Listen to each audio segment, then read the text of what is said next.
Assalamualaikum students, this is me Mughar Ismail and welcome in my human computer interaction online video tutorial. So students, आज हम बात करेंगे human computer interaction की paradigms के ऊपर। Paradigms human computer interaction में क्या होती हैं, कैसे काम करती हैं और इनकी सारा थ्योरेटिकल रिव्यू आज हम कवर करेंगे। हमारे जो आज के टॉपिक हैं जो हमने डिस्कस करने हैं इस लेक्चर में वो हैं paradigm interaction and examples, time sharing, video display units, programming tool kit, window system and web interface, metaphor, direct manipulation, language versus action and modern evaluation paradigms of computing. So what is paradigm? Here we discuss introduction of paradigms. The primary objective of an interactive system is to allow the users to achieve particular goal in some application domains, that is interactive system must be usable. Paradigms actually in term of interaction हमारे पास किसी भी system का एक internal working view है, like एक environment जिसके अंदर रह के हमें काम करना है, एक सिस्टम जिस सिस्टम के साथ इंटरेक्शन के दौरान हमने उस सिस्टम के एक पर्टिकुलर इन्वायरमेंट में रहकर काम करना है, उस इन्वायरमेंट को हम पैराडाइम कह रहे हैं.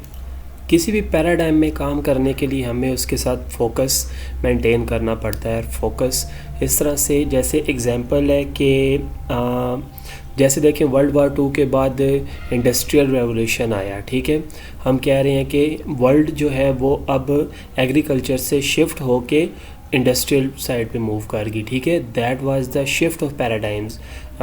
एक पूरा इन्वायरमेंट चेंज हो गया. अब हमारा टोटल फोकस जो पहले एग्रीकल्चर पे डिपेंड कर रहा था, इंडस्ट्रियल पैराडाइम की फोकस शिफ्ट के बाद हमारा पूरा जो पैराडाइम है वो अब इंडस्ट्रियल बन चुका और उसके बाद हमारा फोकस जो था वो फिट हो गया इंडस्ट्रियल व्यू के ऊपर. किसी भी इंटरेक्टिव सिस्टम के डिज़ाइनर के लिए दो ओपन क्वेश्चन होते हैं किसी भी प्रोग्राम या किसी भी सिस्टम की इंटरेक्टिविटी को चेक करने के लिए. Like how can an interactive system be developed to ensure its usability. एक सिस्टम किस तरह से, उसकी यूजिबिलिटी क्या है, ये चीज़ चेक करना. And how can the usability of an interactive system be demonstrated और मेजर्ड. या एक सिस्टम की यूजिबिलिटी को किस तरह से चेक करना है, मेजर करना है, किन मेजरमेंट्स के ऊपर उसको मेजर करना है. ये दो ओपन क्वेश्चंस हैं किसी भी डिज़ाइनर के लिए एक इंटरेक्टिव सिस्टम डिज़ाइन करने के लिए in term of paradigms of a interactive system. तो ये कह देना काफ़ी नहीं होगा कि ये सिस्टम है, ये बहुत अच्छा है, बहुत इंटरेक्टिव है, बहुत अच्छा इंटरेक्टिव वर्क कर रहा है, बट हमें उसको किसी न किसी पैमाने पे किसी भी मेजरमेंट्स के ऊपर उसको हमें जज करना भी होगा. पैराडाइम्स हैं क्या, कैसे हम इनका आंसर कर सकते हैं, या फिर पैराडाइम्स को हम किस चीज़ से कंपेयर कर रहे हैं. One approach to answer this question is by mean of example. हम किसी एग्जाम्पल के थ्रू पैराडाइम्स को आंसर कर सकते हैं. In which successful interactive systems are commonly believed in enhance usability and therefore serves as paradigm for the development of future products. देखें, paradigms को हम ये कह रहे हैं कि ये एक तरह का ब्रांड नेम हो गया, ये हम इसको ब्रांड नेम कह सकते हैं, या फिर एक ऐसा इन्वायरमेंट कह सकते हैं जो कि मतलब वक्त के साथ चलने वाला इन्वायरमेंट जो कि फ्यूचर प्रोडक्ट्स के लिए भी एक रास्ता बना रहा है. लाइक देखें, मैं आपको एग्जांपल देता हूँ. ज़ेरोक्स मशीन जो अमेरिका में आई थी सबसे पहले, फ़ोटोकॉपियर मशीन, तो ये सबसे पहली डोमेन थी एक फ़ोटोकॉपियर मशीन की. तो जब जो ज़ेरोक्स मशीन है उसके बाद डिफरेंट कंपनीज़ ने अपनी मशीनें बनाना शुरू की. तो नाउ आपको पता है variety of different copier machines are available in market, but still हमारे पास ज़ेरोक्स का नाम जो है सबसे पॉपुलर है, ठीक है. इवन के फ़ोटोकॉपियर को समटाइम लोग कहते हैं ज़ेरोक्स मशीन, या ज़ेरोक्स कॉपी कर दो या ज़ेरोक्स बना दो, मींस कि उसका ब्रांड चल पड़ा, ठीक है. सेम एज़ इट इज़ सबसे पहले अगर कोक आई थी तो डिफरेंट जितने भी मशरूबात थे तो लोग उसे कंपेयर करते थे कोक से, कि उसके बाद पेप्सी आई, उसने अपनी जगह बनाई, ठीक है. तो same as it is programming की बात करें तो ऊप हमारे पास प्रोग्रामिंग आई थी, या फिर ऑब्जेक्ट ओरिएंटेड प्रोग्रामिंग की और डिफरेंट. तो मतलब बात करने का पर्पज़ ये है कि हमारे पास एक पैराडाइम बेसिकली एक एनवायरनमेंट है, एक ऐसा एनवायरनमेंट जिसके अंदर रह कर काम करना होता है, ठीक पैराडाइम को हम यूँ भी डिफ़ाइन कर सकते हैं कि प्रीडोमिनेंट थ्योरेटिकल फ्रेमवर्क्स और साइंटिफिक वर्ल्ड व्यूज़। लाइक हमारे पास कुछ थ्योरेटिकल व्यूज़ हैं वो काफ़ी इंपॉर्टेंट है, कुछ थ्योरीज बन चुकी हैं वो इंपॉर्टेंट है, या फिर कुछ साइंटिफिक वर्ल्ड व्यूज़ हैं जो कि एक ही नाम है वो बन चुका है, अब वो चल रहा है। लाइक एरिस्टोटेलियन, हमारे पास अरस्तू भी, जिसका नाम हम अरस्तू भी लेते हैं। अगर उसने कोई थ्योरी दी है तो हम उस थ्योरी को अरस्तू के साथ ही कंपेयर करते हैं, या फिर कोई न्यूटन ने कोई लॉज दिए हैं, या फिर आइंस्टाइन ने कोई रिलेटिविटी की थ्योरी पेश की थी तो हम उसको उसी के साथ कंपेयर करते हैं, ये उसी के साथ रिलेट करते हैं। तो हम ये कह सकते हैं कि these are the paradigms in physics. Understanding HCI history is large about understanding a series of paradigm shift. So अगर हम HCI की बात करें तो हम ये देखेंगे कि HCI जो है ह्यूमंस है या ह्यूमन कंप्यूटर इंटरेक्शन या फिर जो कंप्यूटर्स हैं उनके पैराडाइम्स कहाँ से कहाँ शिफ्ट हुए, मींस हम उनकी हिस्ट्री देखेंगे और हिस्ट्री से आगे मूव करते करते हम कहाँ तक आ चुके हैं और उनके पैराडाइम्स कैसे वक्त के साथ साथ शिफ्ट होते रहे हैं। Not all listed here are necessary paradigm shift but are at least candidates. हम ये नहीं कह सकते कि सारे ही जो है वो सारे ही पैराडाइम्स में इन्वॉल्व होते हैं, लेकिन उसमें से कुछ जो है वो एक पैराडाइम्स अपनी मेंटेन करके रखते हैं। वो एक पैराडाइम्स थे जो कि चलते रहे, वक्त के साथ साथ खुद को अपडेट करते रहे। सो हिस्ट्री विल जज which are true shift. Paradigm is a way of thinking about the world.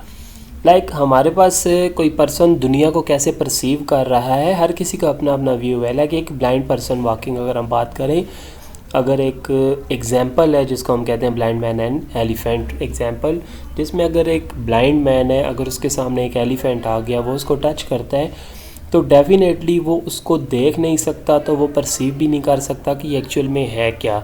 ठीक है, तो उसकी अपनी परसेप्शंस होंगी। अगर वो उसको टच करेगा उसके दांतों पे तो वो ये समझेगा कि ये हमारे पास कोई स्फेयर है, लाइक कोई नेज़ा है।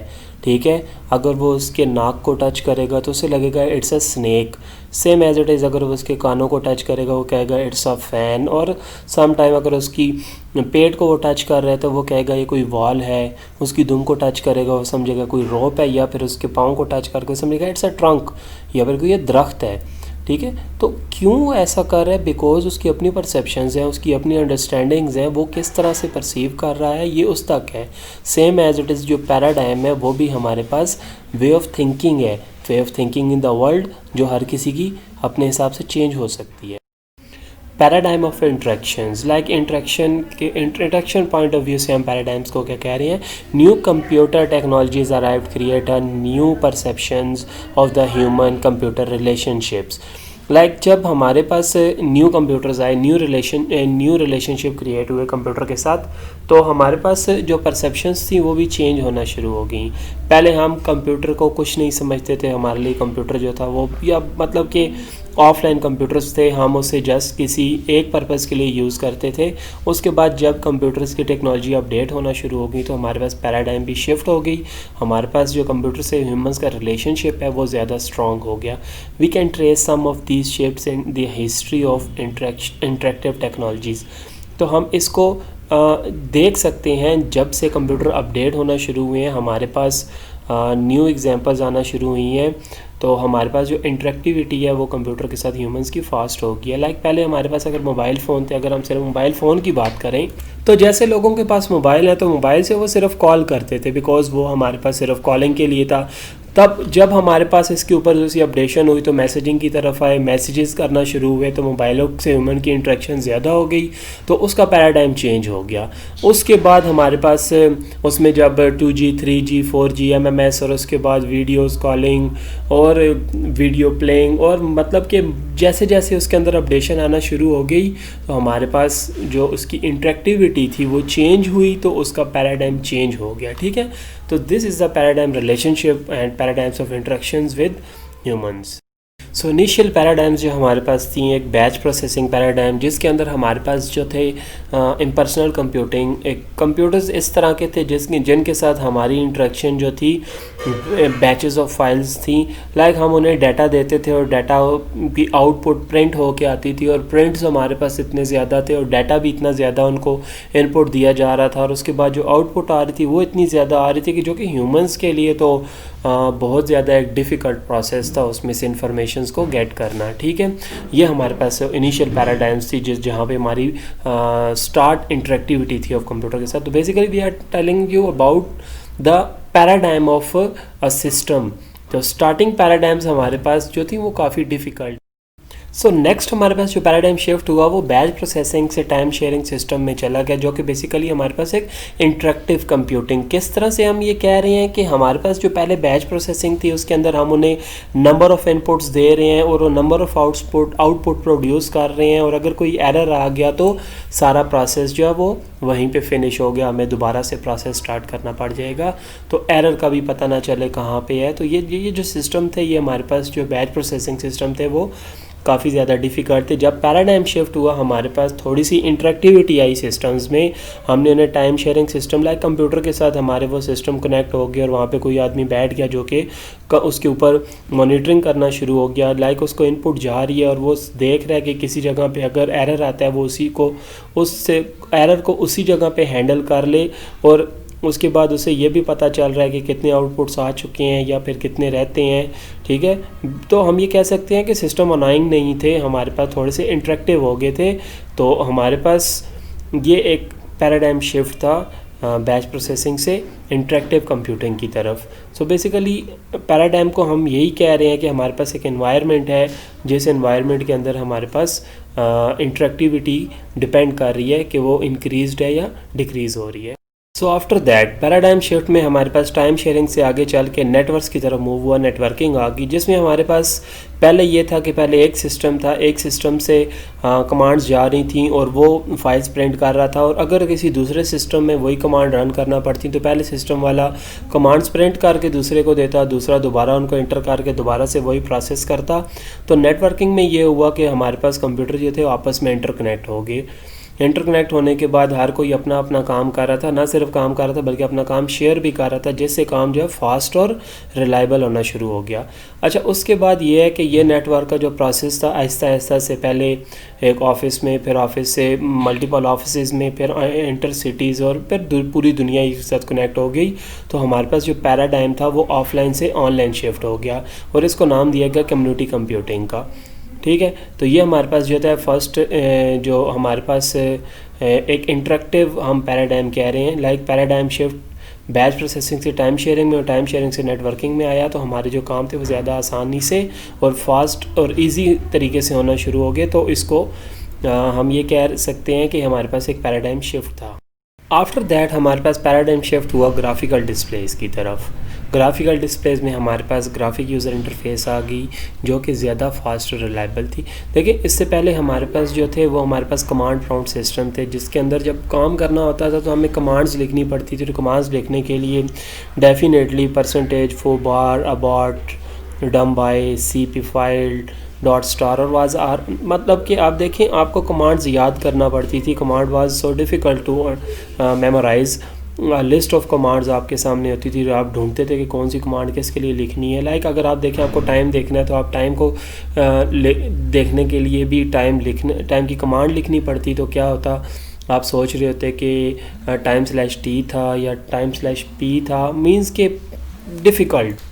बट जब आप ग्राफिकल यूज़र इंटरफेस में शिफ्ट हुए तो जस्ट ऑन क्लिक आपको टाइम शो हुआ। या फिर आप देखें आपने एक फ़ाइल कॉपी करना होती तो वहाँ पे कितना डिफ़िकल्ट था, कमांड प्रॉम्प्ट के अंदर आपको डायरेक्टरीज़ में जाके कॉपीज़ की कमांड दे के फ़ाइलें कॉपी करना पड़ती। यहाँ पे तो जस्ट एक तरह से फ़ाइल को पकड़ा और उठा के दूसरे फोल्डर में फेंक दिया। तो जब हमारे पास ग्राफिकल डिस्प्लेज आए जिसको हम डायरेक्ट मैनिपुलेशन का नाम देते हैं, तो वहाँ पर जो पैराडाइम जब शिफ्ट हुई नेटवर्किंग या फिर टाइम शेयरिंग या बैच प्रोसेसिंग से जब ग्राफिकल डिस्प्ले में हमारे पास पैराडाइम शिफ्ट हुई तो सिस्टम हमारे पास ज़्यादा इंटरेक्टिव हो गए और ज़्यादा फास्ट हो गए।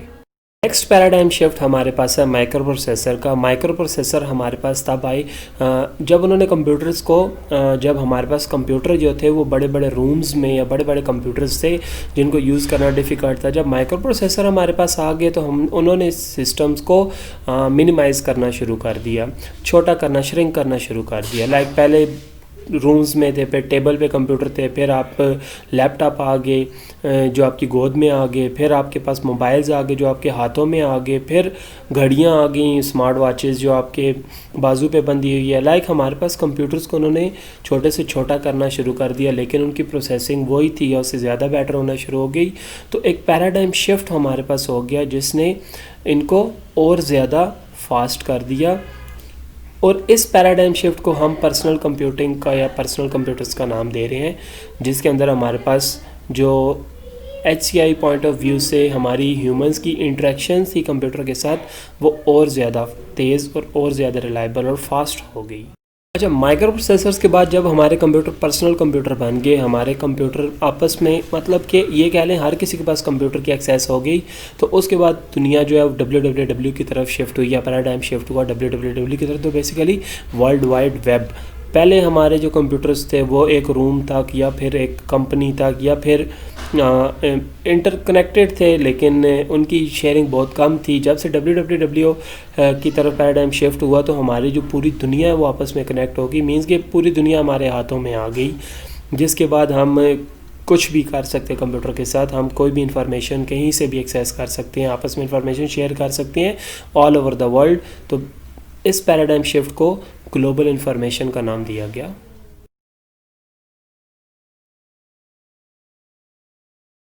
ओके स्टूडेंट्स, अब हम इसको थोड़ा सा एलेबरेट करते हैं। जो हमने डिफरेंट पैराडाइम्स की वैल्यूएशंस पढ़ी हैं, उनकी शिफ्टिंग पढ़ी है, अब इसको थोड़ा सा हम एवेल्यूएट करते हैं कि एक्चुअल में थी क्या और कैसे ये आई थी। सबसे पहले हमारे पास टाइम शेयरिंग था। टाइम शेयरिंग में क्या था? In the 1940s and 50s the significant advancement in advances in the computing consist of a new hardware technologies।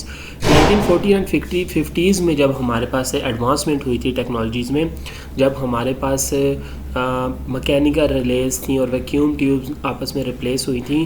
Because सबसे पहले रिलेज के ऊपर जैसे निपियर जॉन बोन्स का कोई कंप्यूटर था, इस तरह टाइप के जो मैकेनिकल कंप्यूटर्स थे वो शिफ्ट हुए थे वैक्यूम ट्यूब्स पे। तो tubes were replaced by transistors, उसके बाद ट्यूब्स जो थी वो ट्रांजिस्टर्स से रिप्लेस हुई थी and transistors by integrated chips. तो ये जो सारी आप जो दौर है इसको आप कह रहे थे जनरेशंस ऑफ कंप्यूटर, ठीक है। जो 5 या 6 different type of generation of computer था, ये वो वाला दौर था जिसमें टाइम शेयरिंग हुई थी। हमारे जो पैराडाइम्स थे कंप्यूटिंग के वो चेंज हुए थे, शिफ्ट हुए थे ईयर बाय ईयर, उसके अंदर वैल्यूएशन आ रही थी जिससे कंप्यूटर के साथ ह्यूमंस की इंटरेक्शन भी बढ़ना शुरू हो गई थी। By the 1960s it was becoming apart that the explosion of growth in computing power would be the wasted if there was not an equivalent explosion of ideas about how to channel that power। So 1960s में जब हमारे पास computer की valuation इतनी हो चुकी थी कि उसके अंदर डे बाय डे इंक्रीजमेंट हो रही थी उसके टेक्नोलॉजीज़ में और एडवांसमेंट हो रही थी, उसकी पैराडाइम्स चेंज हो रही थी अगेन एंड अगेन। तो कंप्यूटर साइंटिस्ट को ये चीज़ समझ आ गई कि अगर अब हमने कंप्यूटर की वैल्यूएशन के साथ साथ टेक्नोलॉजीज़ को अपडेट नहीं किया या फिर हमने कंप्यूटर की पावर को अपडेट नहीं किया इस तरह से, मींस के हमने उसके साथ चले ना। एक तो होता है ना कि आपकी एक चीज़ है वो बन रही है, इधर से किसी ने इन्वेंशन कर दी, उधर से किसी ने इन्वेंशन कर दी, तो ठीक है। लेकिन 1960s में कंप्यूटर को एक्सेप्ट कर लिया गया था और उसको as a part of life, a part of industry या फिर पार्ट ऑफ योर रिसर्च उसको डाल लिया गया था। और वहाँ से जो कंप्यूटर की वैल्यूएशन थी या फिर आप ये समझ लें कि नेक्स्ट पैराडाइम वहाँ से स्टार्ट हुई थी कि कंप्यूटर एक हाइप बन चुका था, आप इसको एक्सेप्ट कर चुके थे।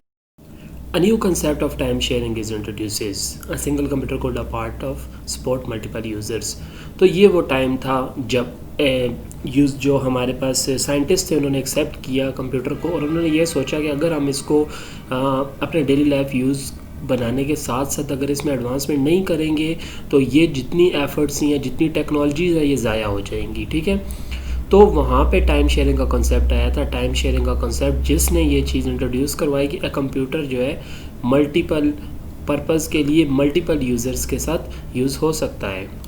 Previously the programmers was restricted to batch sessions in which complete jobs were submitted on punch cards और paper tapes to an operator who would then run them individually on the computer.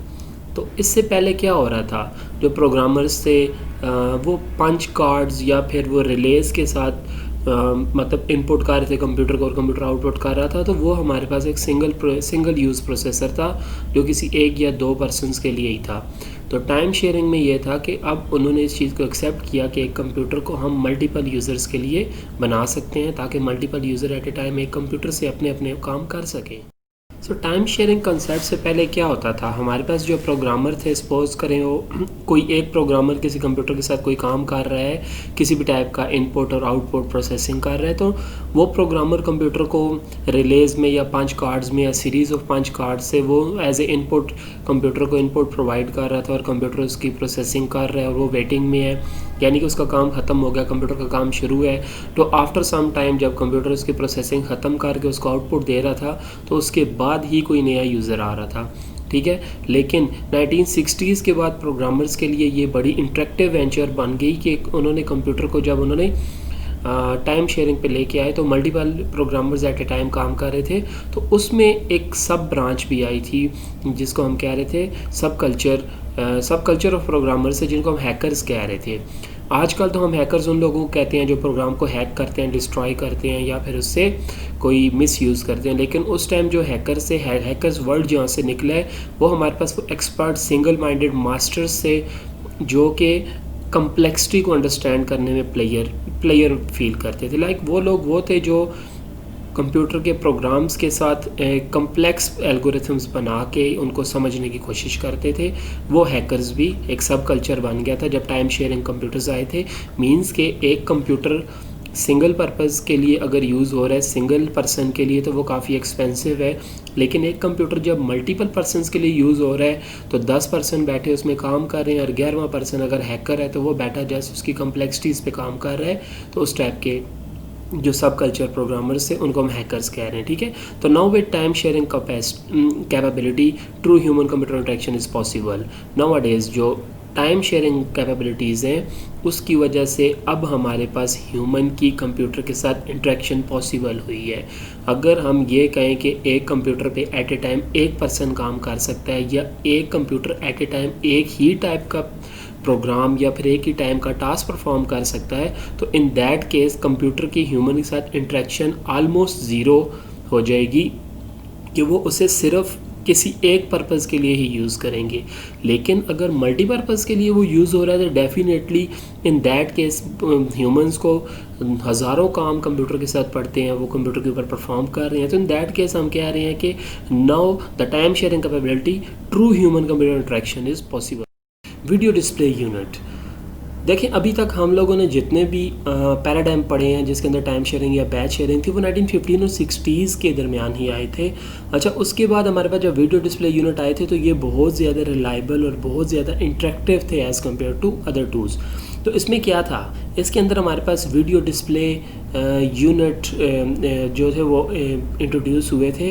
वो थे हमारे पास same as it is जैसे आजकल हम इसको GUI graphic user interface कह रहे हैं, वो हमारे पास कुछ इस तरह से थे कि उन्होंने जो यूज़र्स का काम था वो बहुत ज़्यादा ईजी कर दिया था और यूज़र्स की इंट्रैक्शन तो थी वो और बढ़ गई थी।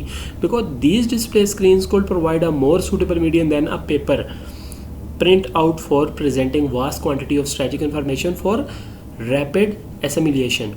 देखें, हमारे पास अगर एक डाटा है, हमने उसे कंप्यूटर को देना है तो हम क्या करेंगे, पंच कार्ड्स में या फिर रिलेज में दे रहे हैं। और अगर मैं बैच प्रोसेसिंग की बात कर रहा हूँ, अगर हमें कंप्यूटर से डाटा लेना है तो हम कैसे ले रहे हैं, हम प्रिंट आउट्स में ले रहे हैं। और अगर उस डाटा में कोई ख़राबी आ गई है और उसको हमने चेंज करना है तो चेंज करने के बाद दोबारा हम बंडल ऑफ प्रिंट आउट्स ले रहे हैं। अगर हमने उस डाटा को चेंज करना है तो हमें फिर दोबारा से प्रिंट आउट लेने पड़ेंगे या फिर दोबारा इनपुट देनी पड़ेगी। तो ये काफ़ी लेंथी प्रोसेस था। तो एज़ कम्पेयर टू जब वीडियो डिस्प्ले यूनिट आए तो ऑन क्लिक हमारे पास डाटा की एक्सेस, डाटा की मैनिपुलेशन शुरू होगी, ठीक है। तो जिसकी वजह से हमारे पास जो ह्यूमन इंट्रैक्शन थी कंप्यूटर्स के साथ वो बहुत ज़्यादा बढ़ गई। तो एक पैराडाइम शिफ्ट हो गया बैच प्रोसेसिंग या टाइम शेयरिंग से डायरेक्ट वीडियो में। तो इसकी सबसे पहले जो एप्लीकेशंस थी वो US मिलिट्री ने की थी अपने एक सैग प्रोजेक्ट में, जहाँ पे उन्होंने अपने पायलट्स को ट्रेन करने के लिए एक सिमुलेशन प्रोजेक्ट क्रिएट किया था, सेमी ऑटोमिक ग्राउंडेड एनवायरनमेंट, जहाँ पे उन्होंने एक सिमुलेटर क्रिएट किया था वीडियो बेस, जिसके अंदर उन्होंने अपनी एयरफोर्स के पायलट्स को ट्रेन करने के लिए एक एनवायरनमेंट क्रिएट किया था। आपने ये भी सुना होगा कि जिस तरह से एयरफोर्स ने सबसे पहले वीडियो को एज ए अडॉप्ट किया था, इस न्यू पैराडाइम को अडॉप्ट कर लिया था, सेम एज इट इज़ जो उनकी मिलिट्री है, मिलिट्री ने वाई मैक्स की इन्वेंशन की थी। वाई मैक्स हमारे पास एक वायरलेस प्रोटोकॉल है, वाईफाई की एक एक्सटेंशन है जो कि लॉन्ग रेंज ऑफ वायरलेस के लिए मतलब कि बनी थी। तो ये भी यूएस की मिलिट्री ने ही इसको इन्वेंट किया था। सो इसके जो प्राइमरी यूजेस थे, सबसे पहले यूज़र्स से वो उसके जो primary user hardware for displaying visual media such as graphic, text और इमेजेस, ये हमारे पास उसके पहले यूजेस थे कि हम उसमें या तो ग्राफिक्स के साथ मैनिपुलेशन कर सकते थे या टेक्स्ट के साथ या फिर इमेजेस के साथ, ठीक है। तो consist of components such as monitor, video adapter card, video adapter cable. तो इसका जो सेटअप था उसमें हमारे पास मॉनिटर्स थे और वीडियो अडाप्टर कार्ड्स थे जो कि उसके सीपीयू वगैरह में लगते थे, और साथ अडाप्टिंग केबल्स ही आपस में कनेक्ट होकर इस तरीके से हम वीडियोस को प्ले कर रहे थे। ये सबसे पहले जो पैराडाइम्स आई थी हमारे पास 1950s के मिड में, जो कि वीडियो की बेस्ड थी, उसके कुछ कंपोनेंट्स डिस्कस हो रहे हैं। तो उसके बाद वेरियस सेट डिवाइसेस और CRT जो बाद में बनना शुरू हुई, जैसे CRT कैथोड रे ट्यूब हमारे पास मोनोक्रोम की बेस्ड पे एक सिंगल कलर टीवी बनी थी। आफ्टर दैट कलर CRT जो कलर टीवी आ गए थे जिसके अंदर कैथोड रे ट्यूब्स ये जो थी वो कलरफुल यूज़ हो रही थी। देन दी वास्ट और उसके बाद flat panel displays, LCDs, plasmas, LED monitors nowadays जो चल रही हैं, एंड प्लस हमारे पास अभी तो इसमें प्रोजेक्टर्स और 3D 4D 7D up to 1920D तक के डिस्प्लेस भी मार्केट में आ चुके हैं। तो एडवांसमेंट ऑफ टेक्नोलॉजी अडॉप्ट हो चुकी थी, तो उसी के अंदर अब पैराडाइम शिफ्ट हो रहा था। सो ये हमारे पास ओल्ड मोनोक्रोम कंप्यूटर था जिसका डिस्प्ले हमारे पास कुछ इस तरह से था, जिसमें हमारे पास ब्लैक स्क्रीन थी और उसके ऊपर ग्रीन या ब्लू कलर में राइटिंग होती थी या वाइट कलर में। तो टाइपिंग के थ्रू इसके ऊपर मतलब डिस्प्ले हमारे पास ऐसा ही था। उसके बाद हमारे पास LCDs आई, देन एडवांसमेंट आती गई इस पैराडाइम के अंदर, लेकिन जो स्टार्टिंग वन थे वो कुछ इस तरह से थे। वीडियो डिस्प्ले के इस इन्वेंशन में सबसे पहले जो काम किया था वो हमारे पास 1962 में एक Manchester institute of technology MIT के एक स्टूडेंट ने किया था। उस स्टूडेंट ने 1962 में एक ऐसी डिवाइस बनाई थी या एक ऐसा डिस्प्ले बनाया था जिसके ऊपर वो स्केचिंग कर सकता था, जिसको उसने स्केच पैड प्रोग्राम का नाम दिया था। That the capabilities of visual image were realised, means इसके ऊपर वो स्केचिंग के थ्रू रियल इमेज क्रिएट कर सकता था, और ये फर्स्ट इन्वेंशन थी उसकी। ये कुछ इस तरह से दिखता था, आप यहाँ देख सकते हैं। उसने कुछ इलेक्ट्रॉन टाइप का पेन यूज़ किया था और स्क्रीन के साथ उसने ऐसा एक सिस्टम क्रिएट किया था जो उस टाइम का फर्स्ट टच पैड आप कह लें, जिस पे उसने स्केच पैड बना के वहाँ पे स्केचिंग की थी, और ये उसका फर्स्ट इन्वेंशन थी। MIT का ये स्टूडेंट था।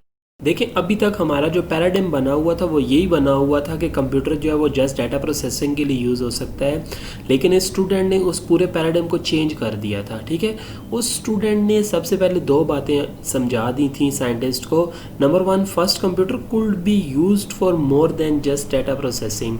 हम कंप्यूटर को सिर्फ डाटा प्रोसेसिंग के लिए ही यूज़ नहीं कर सकते, हम उसके अलावा भी इसको यूज़ कर सकते हैं अदर पर्पज़ के लिए, जैसे उसने स्केचिंग कर ली थी। Same as it is secondly उसने ये समझा दिया था कि जो हमारे पास एक ब्रेन है वो भी इन्वेंशंस कर सकता है। लाजमी नहीं कि नंबर ऑफ़ साइंटिस्ट मिल बैठ के ही इस चीज़ को सॉल्व करें या कोई नई इन्वेंशन क्रिएट करें, बल्कि एक single mind can contribute for one, मतलब कि secondly, Sutherland efforts demonstrated how important the contribution of one creative mind, यानी कि एक क्रिएटिव माइंड भी जो काम कर सकता है वो भी बहुत इम्पोर्टेंट है, rather than के 10-15 साइंटिस्ट मिल के ही इसको सरअंजाम दे, बल्कि एक बंदा भी इस चीज़ को सरअंजाम दे सकता है। उसके बाद एक पैराडाइम अगेन चेंज हो गई।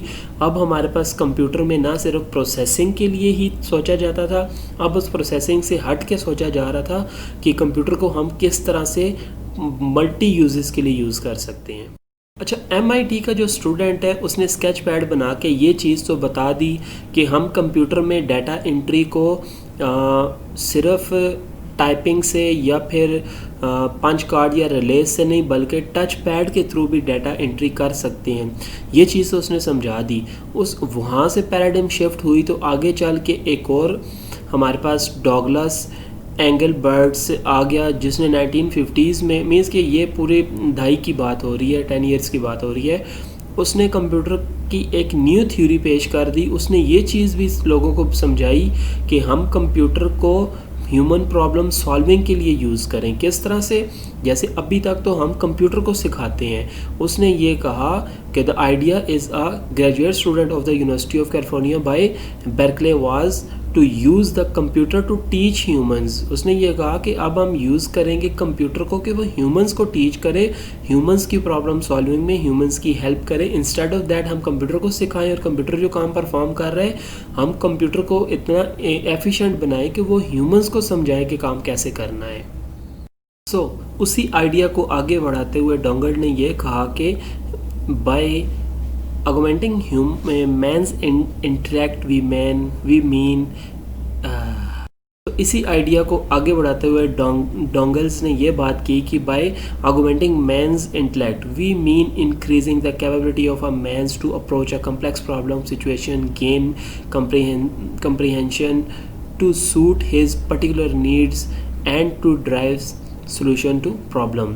मीन्स कि जिस तरह से एक इंसान सोचता है, जिस तरह एक इंसान काम करता है, किसी भी चीज़ के ऊपर सोच के उसकी प्रॉब्लम को सॉल्व करता है। लाइक अगर एक प्रॉब्लम आ गई है, उसने प्रॉब्लम को सॉल्व करना है, वो सोचता है, समझता है उस प्रॉब्लम को, फिर उसको सॉल्व करने की स्ट्रेटजीज बनाता है। Same as it is we refer to way of life in an integrated domain were hunches, cut and dry, intangibles and the human feel for the situation, useful quest with powerful concept, streamlined terminology and notation, sophisticated methods and high powered electronic aids।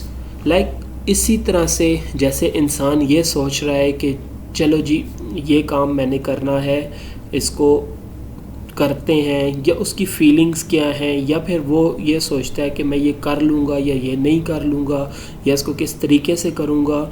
अगर हम इसको high powered electronic ads के साथ combine कर लें, like इसको हम एक मतलब कि वो बेसिकली एक रोबोट बनाने के लिए, या फिर ऐसा कह लें कि जैसे आजकल की जो आर्टिफिशियल इंटेलिजेंस है वो उसी की एक बेस है, लेकिन अभी तक उसका आइडिया पूरी तरह इम्प्लीमेंट नहीं हो सका। आज तक वो इम्प्लीमेंट नहीं हो सका, लेकिन सम हाउ इम्प्लीमेंट हो चुका है आर्टिफिशियल इंटेलिजेंस की बेस फॉर्म में।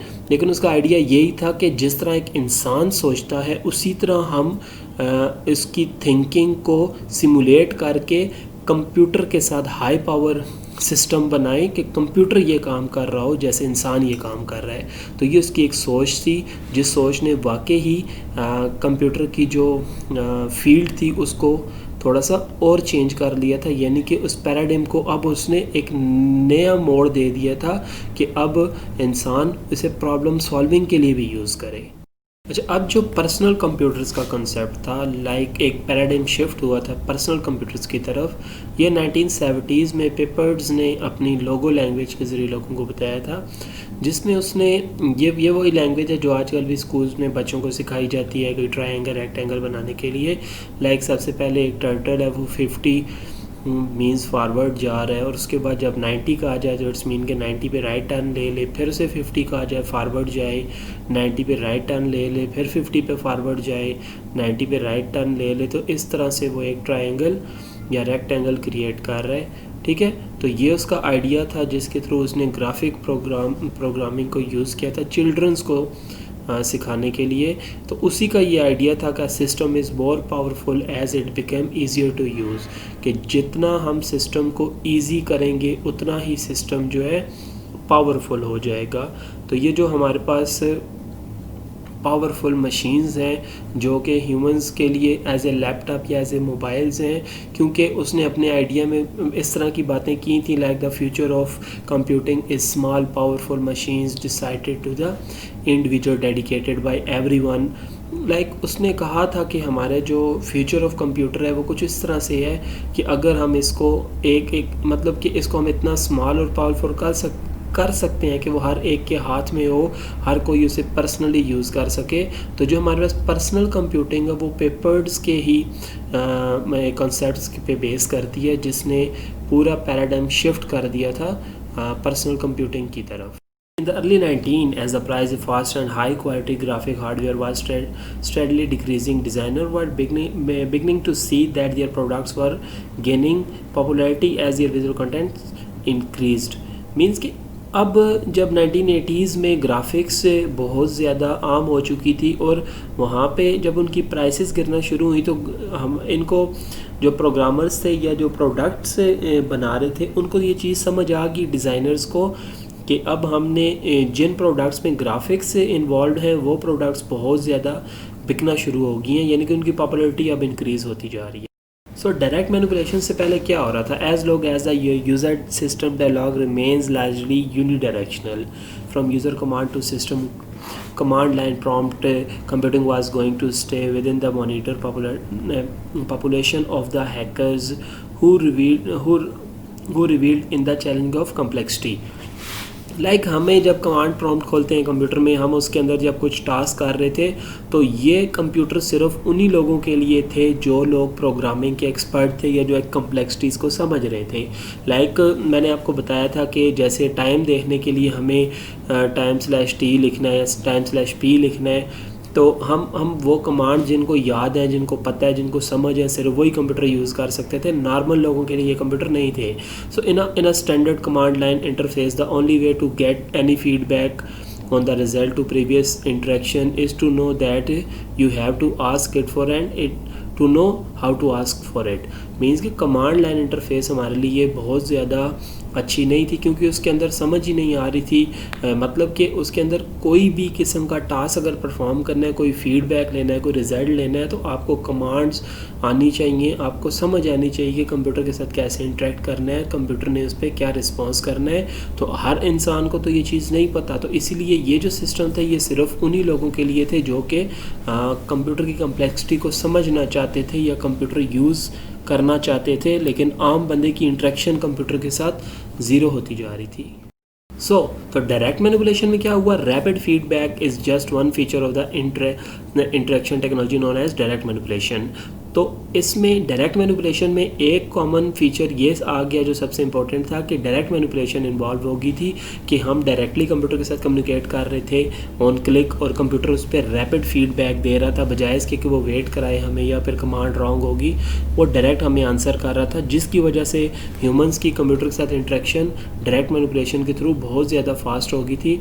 पैराडाइम फ़ौरन शिफ्ट हो गया था कमांड लाइन इंटरफेस से डायरेक्टली ग्राफिक यूज़र इंटरफेस की तरफ या वीडियो इंटरफेस की तरफ पैराडाइम शिफ्ट हो गया। The first real commercial success which demonstrated the inherent usability of direct manipulation interfaces for the general purpose was the Macintosh personal computer introduced by Apple Computer in 1984।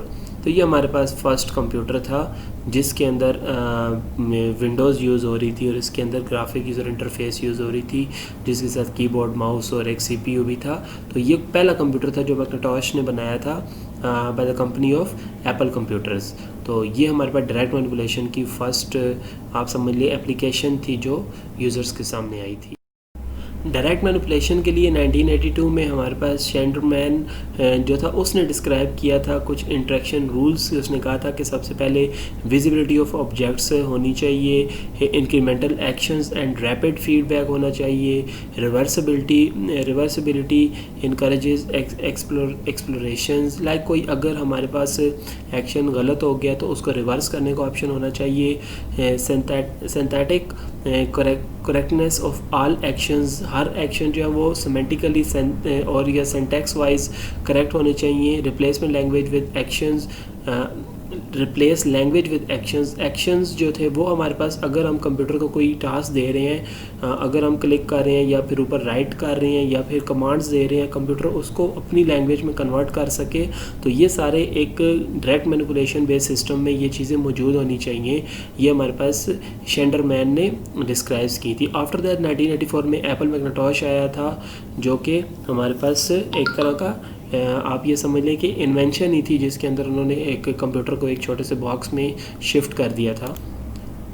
The model world metaphor and then what you see in what you get, WYSIWYG। फिर इन technologies पे हम shift हो गए थे। Ubiquitous computing, The most powerful technologies are those that disappeared. Mark Weiser's 1991 में mark वेसर्स ने ये बात की थी पैराडिग्म शिफ्ट करते हुए कि अगर हम कंप्यूटर को गायब कर दें, उनको छोटा कर दें, इतना छोटा कि वो गायब हो जाएं, तब हम ये कह सकते हैं कि कंप्यूटर जो है मोस्ट पावरफुल चीज़ बन चुके हैं। Late 1980s computer was very apparent. Computer पहले कितने बड़े थे, आपने सुना होगा कि मार्क 1 या फिर नेपियर बोन्स के सिस्टम्स पूरे रूम्स में थे। उसके बाद कंप्यूटर छोटे होते टेबल पे आ गए, और उसके बाद लैपटॉप बने, फिर वॉचेस बनी, मोबाइल्स बने, करते करते यहाँ तक कि एक न्यू पैराडाइम शिफ्ट हो गया कि आप कंप्यूटर को छोटा करें। कितना छोटा करें? इतना छोटा कि वो डिसअपियर्ड हो जाए। ठीक है, how to make it disappeared? By shrinking and embedded distributed in the physical world. Like इनको हम डिफरेंट चीज़ों में प्लेस करना शुरू कर दें, इनको हम हर चीज़ में इन्वॉल्व कर लें, हम इनको छुपा दें, हम इनको श्रिंक कर दें। ठीक है, जिससे इनकी डिमांड इंक्रीज़ होगी और ये जो है बहुत ज़्यादा पावरफुल होना शुरू हो जाएंगे। तो ये हमारे पास एक न्यू पैराडाइम आ चुकी थी, जिसको हम कहते हैं यूबिक्विटस कंप्यूटिंग। सो उसके बाद जब हमारे पास ये कंसेप्ट आ गया कि कंप्यूटर को आप छोटा करें, इतना छोटा करें कि गायब हो जाए या फिर डिफरेंट चीज़ों में एम्बेड कर दें, तो उसके बाद sensored based and context aware interaction start होगी। हमारे पास एक न्यू पैराडाइम स्टार्ट हो गया सेंसर्ड टेक्नोलॉजीज़ का। Like human are good at recognising the context of situation of reacting appropriately. Like human जिस तरह सोचते हैं किसी भी सिचुएशन को और उसके अगेंस्ट फ़ौरन रिएक्ट करते हैं, same as it is sensored based technology start होगी।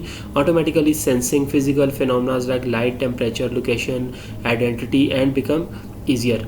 तो उसके बाद हमारे पास जो सेंसर्ड वेयर टेक्नोलॉजीज़ आई, जिसमें हमारे पास फिज़िकली जो हमारे पास फिनोमेनास थे उनकी सेंसिंग स्टार्ट हुई, जिसमें लाइट थी, टेम्परेचर था, लोकेशन थी, या फिर identity of any person like face recognition, thumb recognition वगैरह। तो उसकी बेस पे हमारे पास सेंसर्ड वेयर टेक्नोलॉजीज़ जो थी वो स्टार्ट बनना शुरू हो गई।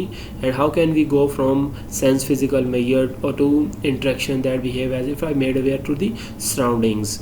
जिस तरह हम एक एनवायरनमेंट में जाके फ़ौरन लाइट को या टेम्परेचर को या फिर किसी पर्सन को रिकॉग्नाइज़ कर लेते हैं, किसी लोकेशन को, इसी तरह से कंप्यूटर्स को भी इसी तरह से ट्रेन किया जाने लगा। उसके उनमें सेंसर्ड एम्बेड करके डिफरेंट डिवाइसेस बनाना शुरू कर दी गई, जिसके जो कि इन सारे प्रोसेस को जस्ट लाइक ह्यूमन परफॉर्म करना शुरू हो गई या फिर बेटर देन ह्यूमन परफॉर्म करना शुरू हो गई।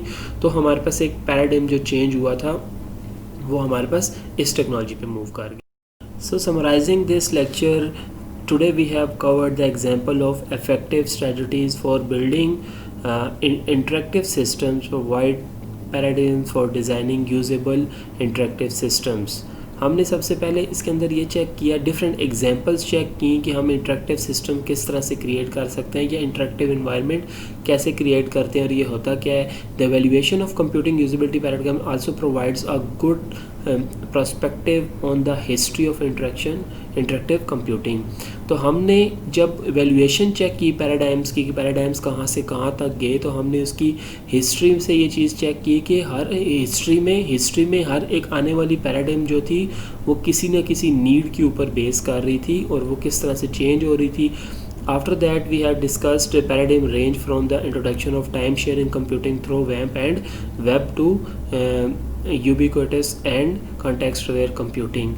तो इस तरह उसके बाद हमने पैराडाइम्स की रेंजेस चेक की, जिसके अंदर हमने उसकी सारी एग्जांपल और उसके सारे जो जनरेशन्स थी हमने स्टार्ट से एंड तक वो चेक की। आई होप सो आप लोगों को ये समझ आ गया होगा।